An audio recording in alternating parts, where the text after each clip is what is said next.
Hello guys, আবার চলে আসলাম সকালে। গুড মর্নিং বন্ধুরা, তোমরা কেমন আছো? অবশ্যই কমেন্ট করে জানাবে। তোমরা আমাকে সুন্দর সুন্দর কমেন্ট দিবে। আমার ভুল ভুল যদি কিছু হয় তাহলে সেটা ক্ষমার চোখে দেখবে। দেখো, সকালে রুটি ভাজতেছি আজকে।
বন্ধুরা, আমার আব্বা আগে রবীন্দ্রসঙ্গীতের শিল্পী ছিল। রংপুর রেডিও সেন্টারে আব্বা নিয়মিত শিল্পী ছিল। আমার আব্বা একজন ডিসিপোর্ট লোক ছিল। সে হচ্ছে খুব ভালো মানুষ ছিল। এরকম গান গাতো আব্বা। তখন থেকে আমরা রবীন্দ্রসঙ্গীতের খুব ভক্ত। আব্বা রবীন্দ্রসঙ্গীত গান গাতো। তখন থেকে আমরা সব ভাই বোনেরা আমাদের কণ্ঠে খালি রবীন্দ্রসঙ্গীত। এখন এই সংসারের চাপে আর গান টান গাওয়া নেই, তো গলাটা একদম শেষ হয়ে গেছে।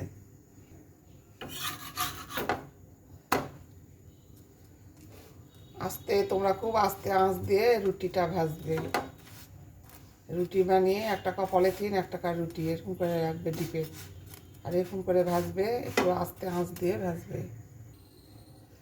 এখন ডিমটা ভেজে নিব। রুটি ভাজা হয়ে গেল, ডিমটা ভেজে নিব।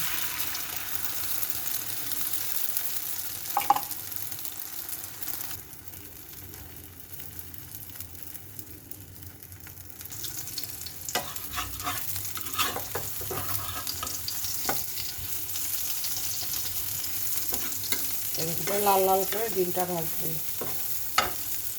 তোমরা নাস্তা খাবে।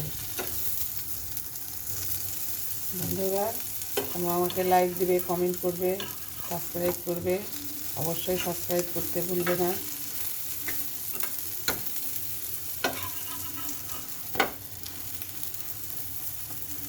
হয়ে গেল আমার নাস্তা বানানো আজকে।